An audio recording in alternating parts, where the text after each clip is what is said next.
Hello and welcome to The Game Changers, the podcast where you'll hear from trailblazing women in sport. I'm Sue Anstis, and I'd like to start with a huge thank you to our partners Sport England, who are supporting The Game Changers through the National Lottery. I've been hoping to have today's guest on the podcast since our early series, so it's wonderful to finally welcome her here today. In 2002, aged just 17, Isha Guha became the first woman of South Asian origin to represent England in sport when she made her international cricket debut. Her career, which spanned a decade, included winning the 2009 ICC Women's World Cup, Women's World T20 and 3 Ashes series. Isha is now firmly established in sports media, having broken many barriers along the way, both presenting and commentating for global broadcasters. She's currently an integral part of the Fox cricket coverage in Australia and Test Match Special, combined with heading up the BBC TV coverage in the UK. As the first woman on the Professional Cricketers Association board, she's overseen an important time in the transition of the game as women strive for equality in cricket, but also as the game aims to tackle racism. So let's get started with the young Isha, growing up not far from me in High Wycombe. How much was cricket a part of family life? So, first of all, thanks for having me. Great to be on this. We've had some amazing guests, so just a real honour. Cricket was always part of the family, I guess, in the genes. Mum and dad from India talked about it at home a lot. My brother, 7 years older than me, classic story. I would try and chase after the ball in the back garden. We had the perfect back garden. It was long, it was thin, milk crates for wickets and lots of smash windows. So I think he just saw me as his bowler in the back garden. It was uphill, so I got used to bowling uphill into the wind.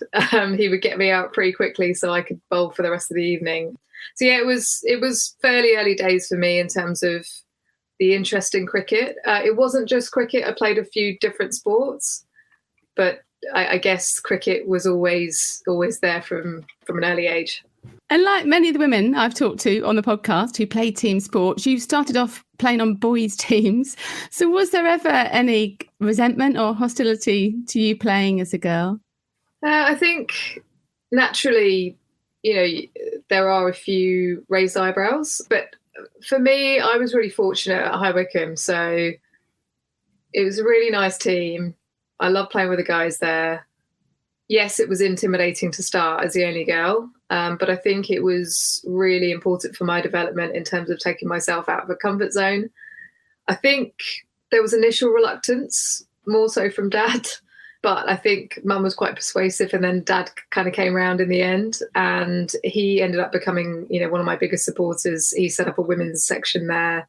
He tried to find a club for me to play for, which was a women's club, so I could progress. But I think the biggest thing for me, and what I have reflected on in the last 2 or 3 years, is actually it wasn't necessarily being the only girl in a boys' team. We had a really diverse group of people. So I was the only girl and the only player from an Indian background, but there were British-born boys, but also British-born Pakistani boys. And because mum and dad never saw that as an issue, I don't think anyone else did. It just became very natural and normalised. And so that was, I reflect on that now, and I think that was a really significant part of my early development, is being in an environment like that where no one really cared. It was more the opposition, actually. So, you'd have teams turn up and say, oh, we don't want to play against a girl, or can't believe you've got a girl in your team. But that would kind of G me up even more. I used to love being able to bowl boys out, and they would actually be quite fearful of that. So I kind of just preyed on that. And I know the guys on my team loved it as well. They could see that, boys would get weird around playing a girl. So yeah, I loved it. And how old were you when you first started playing more senior matches? So I guess that came quite early. So I probably started playing properly when I was 8 at the club. And then dad tried to find me a women's team to play for. So that would have been around 9, 10. I was, I guess, already playing with the senior team when I was, 9, 10. And then I made my debut for Thames Valley under 21s at 11 and then Berkshire at 12. And how did it feel to play with senior women when you were so young? Yeah, I guess, again, I remember thinking my first, I think it was the under 21 match, and I turned up, mum and dad were with me. I wasn't wearing a thigh pad. I got struck. I was batting at 11. I got struck on the thigh. It was seriously painful. And you feel quite anxious. You feel quite intimidated. But I guess we just kept going back. And look, there were some times when I was a youngster where I thought, is this for me? But mainly I really just enjoyed playing cricket and wanting to get better. And it was just a year or so after your Thames Valley debut, I think, that you played in your first test against India. And you were the first woman of South Asian heritage to play for England in a team sport. Were you aware of that at the time? I wasn't, no.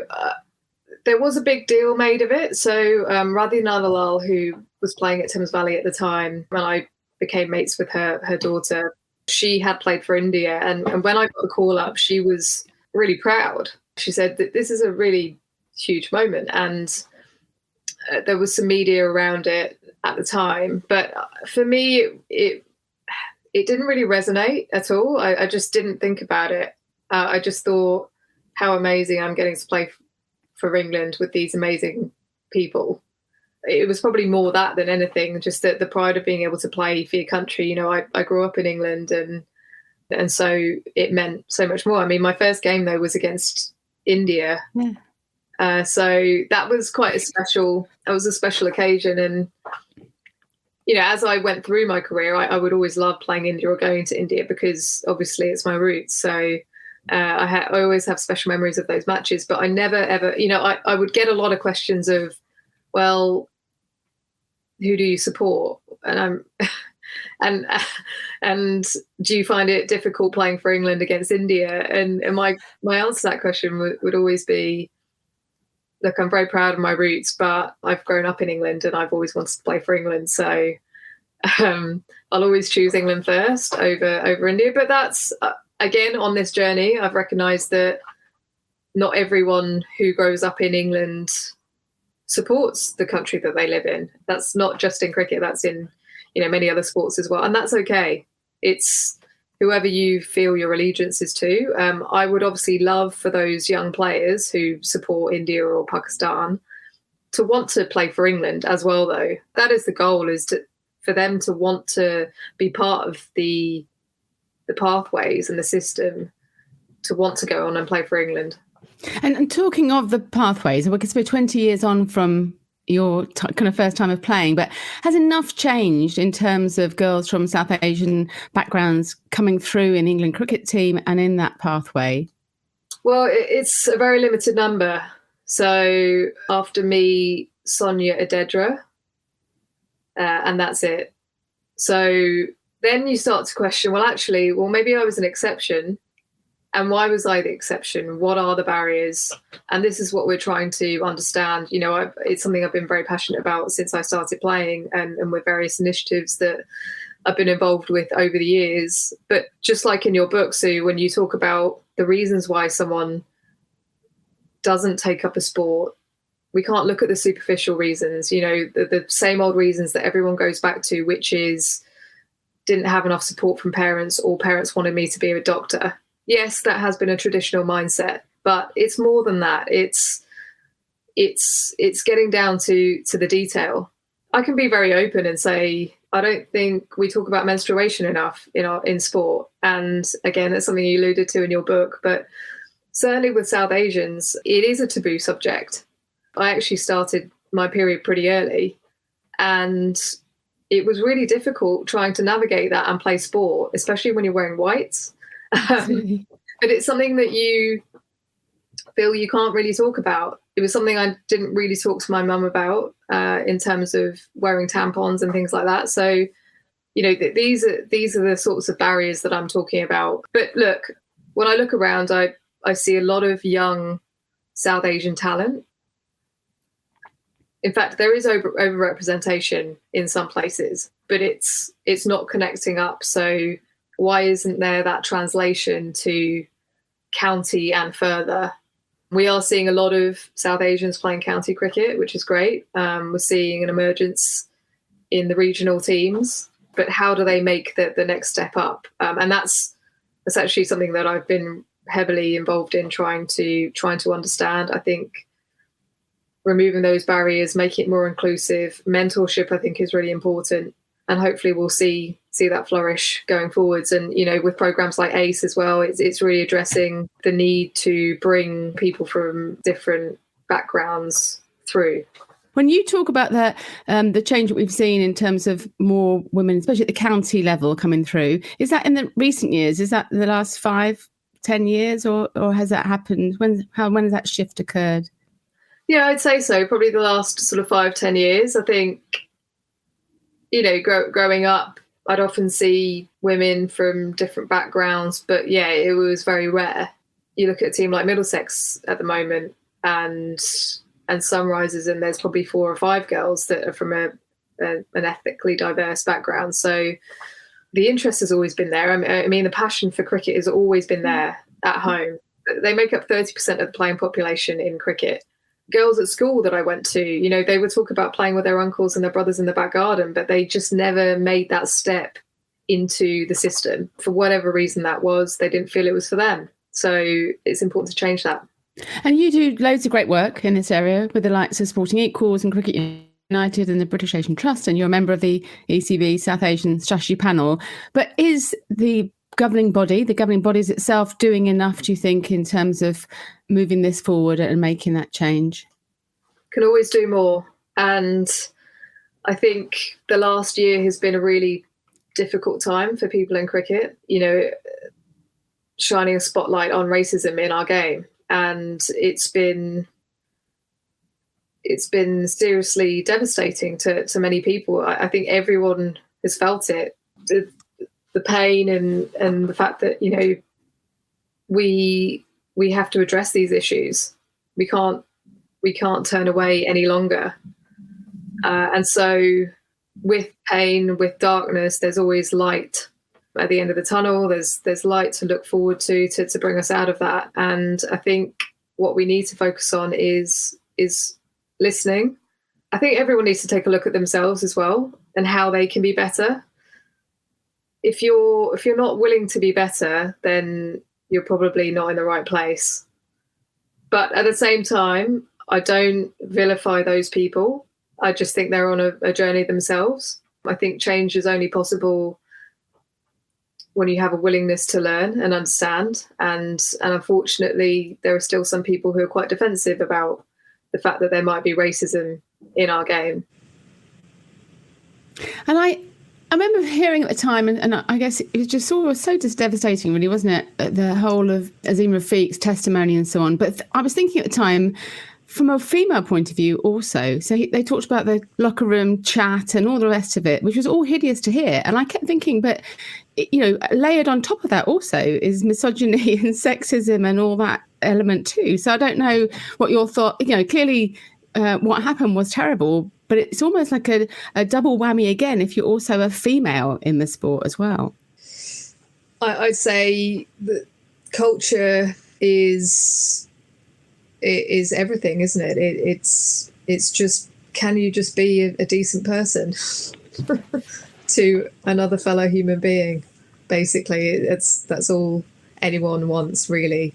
To drive culture, though, to drive a better culture, you need leaders within those dressing rooms to be able to speak up and call things out and say, actually, no, you can't say that, or I don't agree with that. But it's the leaders that have to do it, because if you're a fringe player and you believe in something, you're not going to speak up because you're worried about your place in the side. So it has to come from the leaders in the groups about whether they actually want to live in an environment where people are discriminated against.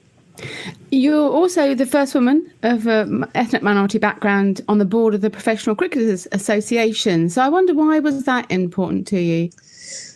That was important because, again, it's that difference in thought. And from the journey that I've had, the experiences that I've had, to be able to offer something different as we moved firstly into the professional era from a female point of view.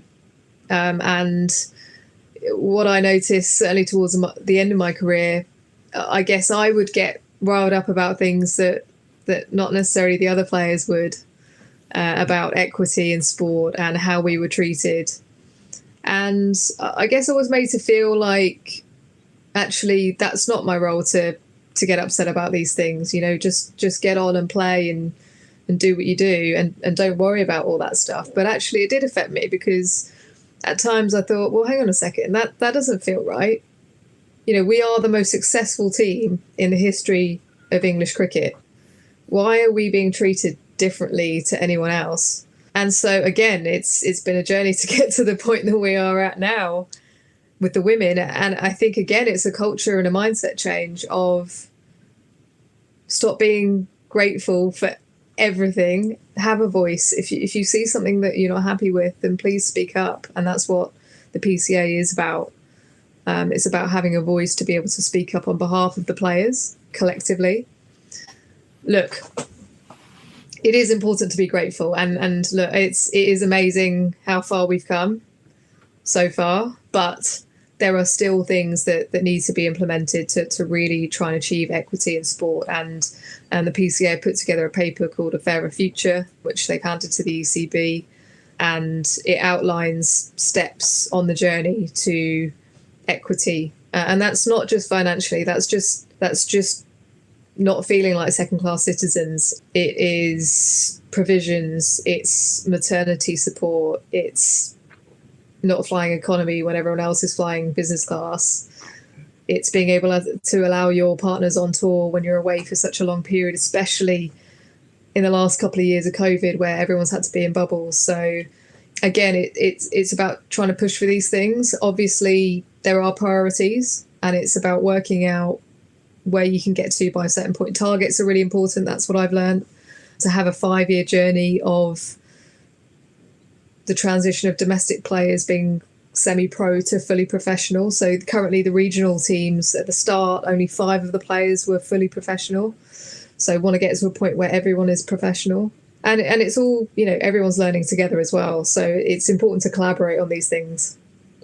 And you mentioned that extraordinary team that played and won so much. And it does feel a little bit like it's the Australian women now who have that resurgence into that really dominant position as the best in the world. How much is that success in their game down to investment in professional contracts and the support for the team? Is that the piece that you feel makes the biggest difference in terms of performance? I think what we're seeing from Australia at the moment is the investment that has started long before we did. And that's regionally. So their state cricket is best in the world in terms of how they've invested in the women's game. The WBBL came long before the 100 and the regional teams here in the UK. So with that leads to increased level of competition, more support, more players being able to train full time and focus on their mind, their bodies, their skill levels.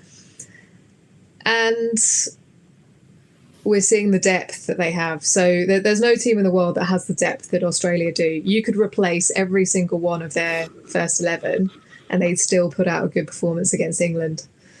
England, I don't think they're far off, actually, in terms of performance. If you were playing your best England 11 against the best Australia 11, as we saw in the final, England had an opportunity of winning. You know, they were quick out the blocks. They were going along at a good rate. They just kept losing wickets. So it's more just the depth. And we're starting to see fruits of the investment in the domestic game now, with the likes of Sophia Dunkley coming through. Alice Capsey was a revelation during the 100. You know, these are names. I mean, Sophia's been around for a few years now, but the new names are the exciting prospect for England cricket. I mean, for years, we hear the same names all the time when we're talking about England women's cricket, which is not necessarily a bad thing, but it means that there's not necessarily a crop of players underneath that are really pushing for places. I am still concerned about the replacement of Anu Shrubsole and Catherine Brunt, two legends, you would call them, of the game, who, you know, dominated for so long, and Catherine to be the spearhead of the attack since 2006. I mean, that takes some doing as a bowler. That's pretty incredible with 2 prolapsed discs. So I just think, where is that talent and that crop of fast bowlers coming through? And people were surprised when you retired after just a decade, an amazing decade, but a decade at 26. So why did you retire then, when you talk about others that went on for so long? So it's quite a long answer. Right. but I don't regret it, actually.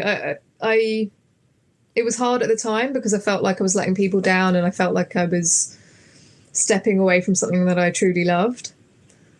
But it all kind of came together at the same time. And I can say that I left the game in a good space mentally, which I am really grateful for, because I know a lot of players that leave and they feel that things are unfinished. And I was in a really good space. I saw a lot of youngsters coming through, credit and testament to them that they were pushing for places.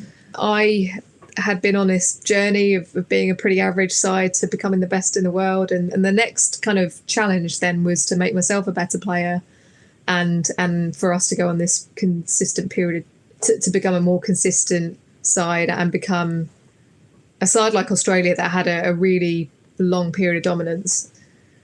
And, you know, I got to the age of 26, didn't know what I was doing with my life. I'd started a part-time PhD, but I just felt like there was something missing. And I didn't earn any money until I was 26, pretty much, until I stepped away from the game. So, and then the media came along. So that I was very fortunate that I had something else to go into.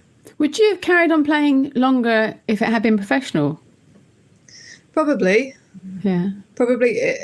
Also, the ability to have a break and come back, I just didn't think that was an option for me. So I think it's a lot better managed these days, and that can definitely enhance longevity. It occurred to me that when you won the World Cup in 2009, you played in front of a crowd of 2,300 at the North Sydney Oval, and less than a decade later, England won the World Cup at a packed stadium at Lord's, and we've seen crowds of 86,000 at Melbourne Cricket Ground. So did you ever imagine things would change that fast on a positive side? I don't think you ever have a vision of what it could be like, because for me, it's all about the process of whatever you're doing, just try and do it to the best of your ability, and that will lead to progress. Firstly, for the girls to go professional, and then that moment at the MCG, honestly, Sue, it was I just had a smile on my face for like 3 days consistently, and then COVID happened. But it was the last major event, I think, in the world before we went into lockdown. So it was just, I remember being there with Mel Jones and Alex Blackwell, 2 Australian cricketers, and Mel's a very close friend, and Alex as well. And we were stood next to each other watching Katy Perry open the show. And we were so involved in what was going on around us. And all we could think about was, what is happening? You know, and thinking about all those that had gone before to get to a point now where we're able to have events like that. I remember we just got so lost that we forgot to be on air. So we were supposed to be we were supposed to be doing a live broadcast for Fox, and the music stopped, and we were just looking at each other, and then all I heard in my ear was, Isha, turn around. I love that. So for about 20 seconds, which feels like a lifetime in broadcast, I had my back to the camera, just admiring Katy Perry. That's fantastic. And I love the story of your rather unconventional start to your career in broadcasting with the IPL. So you tell us a little bit about that, how that came about. Twitter can be useful for some things, basically. They had no other way of getting hold of me, apparently. And ITV were looking for someone to post the show. I didn't realise that. They just got in touch saying, can you come in and have a chat? So I went in thinking, I'd done a bit of punditry before, and I thought, okay, they just want me on the couch as a guest and talk about the cricket, no problem. And then Tony Pastor, who was the head of sport there at the time, or looking after the IPL, said no. So Mandira Bedi, who was due to work on this, it was going to be in 2 weeks. She's pregnant, so we'd like you to host. And I thought, okay, never done it before. Bit of a challenge, but let's embrace it. So I jumped into it. I was sat next to Matt Smith on the couch, and just before we went to air, he said, don't worry, there's only, 1 million people watching. I was horrendous. I was so bad. But look, I just embraced the opportunity, embraced the experience. And in life, I think, you only live it once. So you gotta take those opportunities. And you certainly have, and you've kind of progressed incredibly since then. So why do you think you have become and are so popular with cricket fans around the world? I don't know. I guess timing is helpful. At that stage, there weren't a lot of women working on men's cricket, but also I'd say investment from BBC and Sky, because they wanted to start introducing women a lot more. For me, it was really important to work in lots of different environments. And there's many different aspects to broadcast as well. Being a presenter, a reporter is very different to being a presenter. Being a pundit, a commentator, a lead, summariser. And I was learning all these things as I went, radio, TV.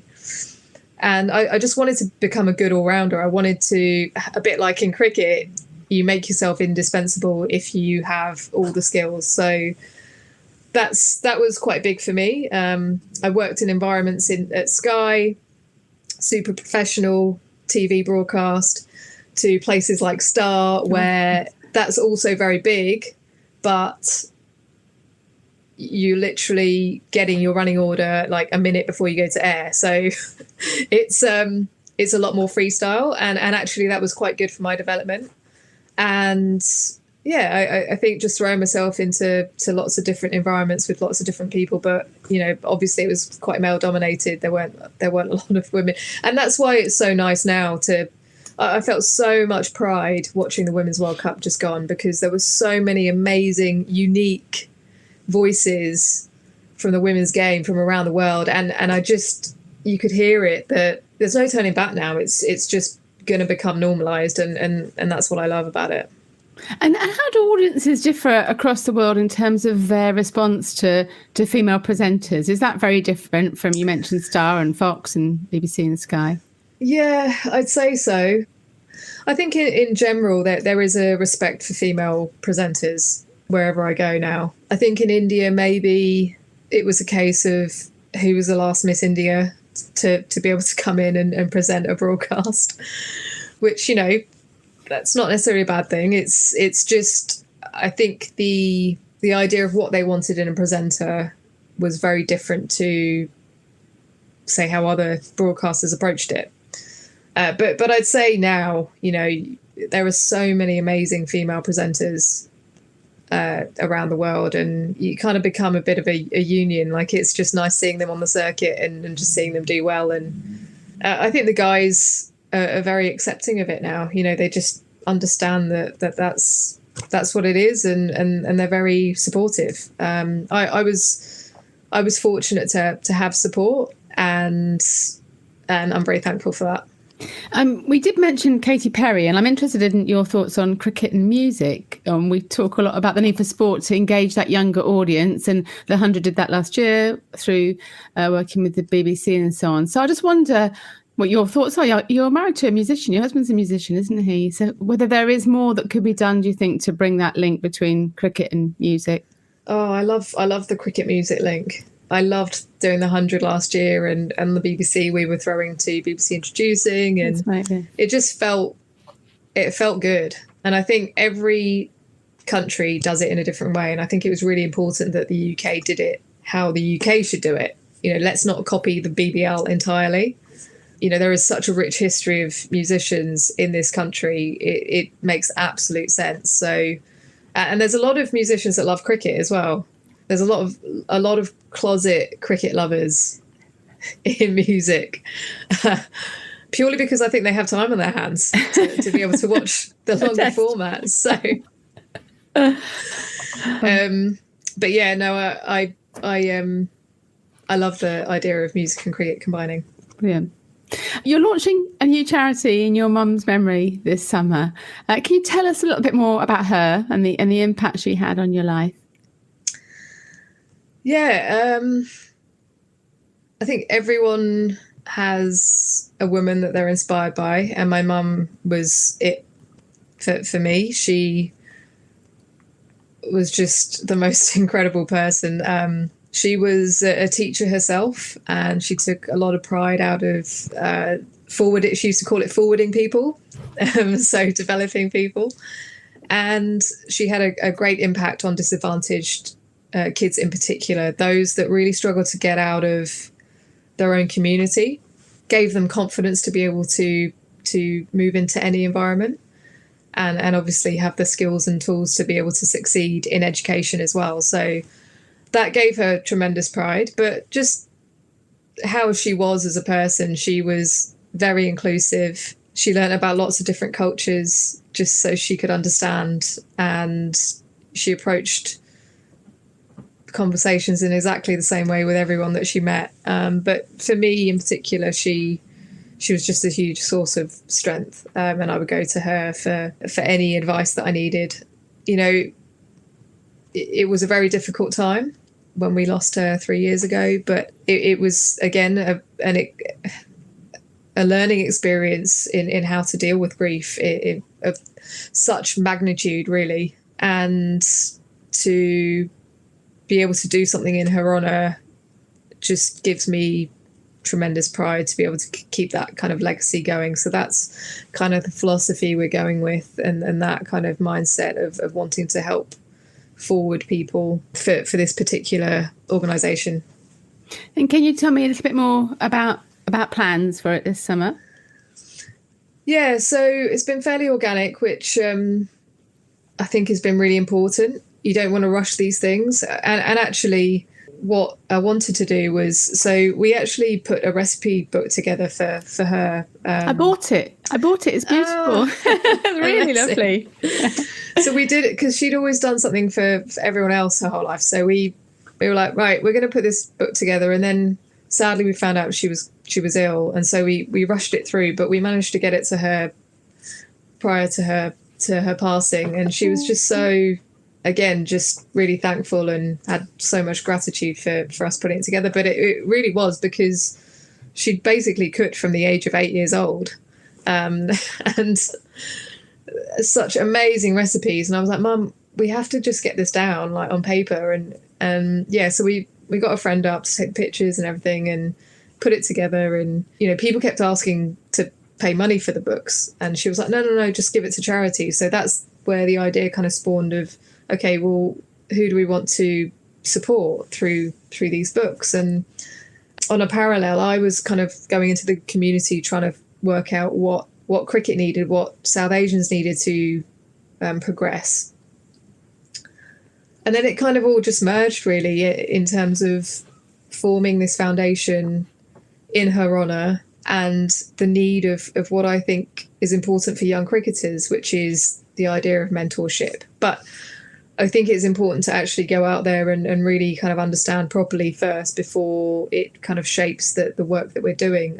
But that was kind of the premise of the foundation and the idea behind the name, Take Her Lead, which is the idea that we all have women in our lives that we're inspired by, and mine was my mum, and I want to take her lead. Fantastic. Well, we look forward to hearing more about it, and I'll share a link to the lovely book in the show notes too. I was really, really moved by some of the interviews you gave following the loss of your good friend and colleague Shane Warne earlier this year, and I just wonder what you feel his legacy will be for the game moving forwards. I think his legacy is anything is possible. when he had the ball in his hand, you really did think anything was possible, whether you were watching him on screen or whether you were part of a team with him.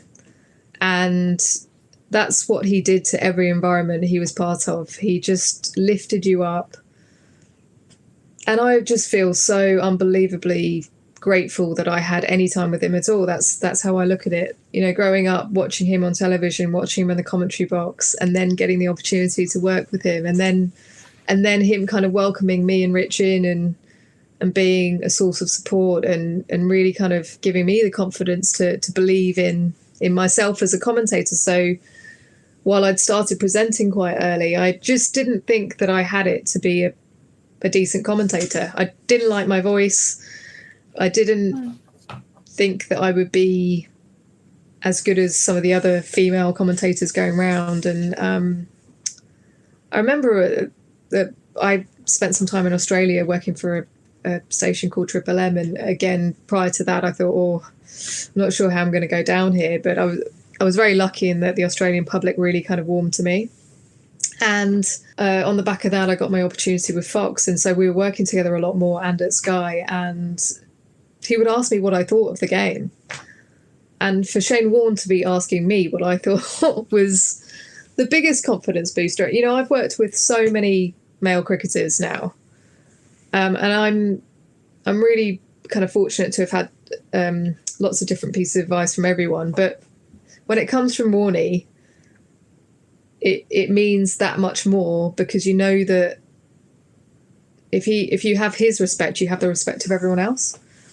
And so I changed noticeably after that. I really kind of believed in myself a lot more. And yeah, I'll miss talking cricket with him.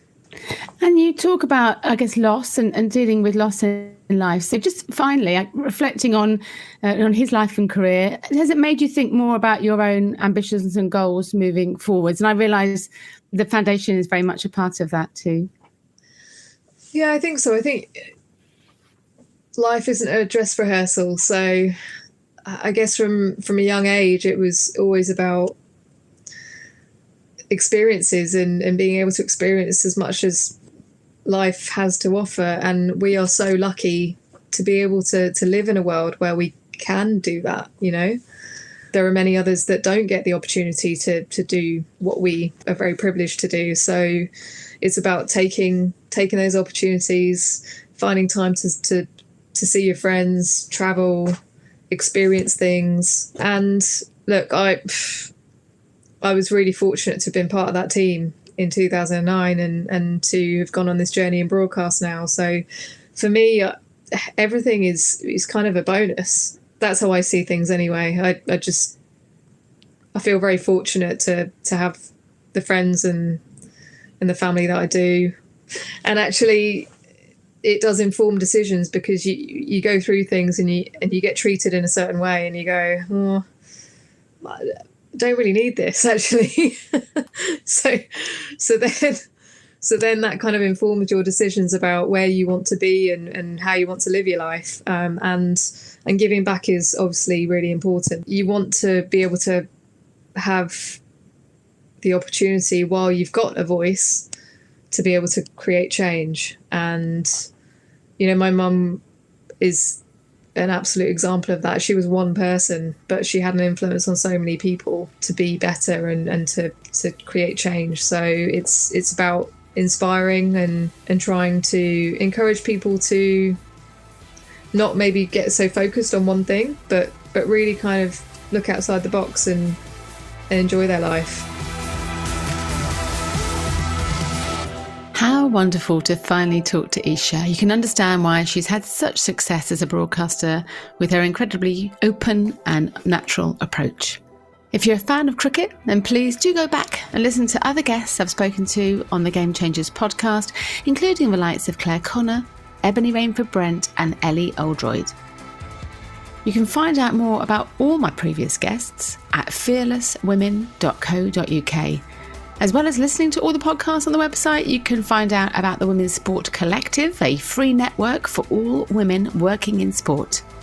You can sign up for Changing the Game, our free weekly newsletter, which highlights the developments in women's sport. And there's more about my book, Game On, The Unstoppable Rise of Women's Sport. Thanks again to Sport England for backing the Game Changers through the National Lottery, and to Sam Walker, who does a great job as our executive producer, along with Rory Alskery on sound production.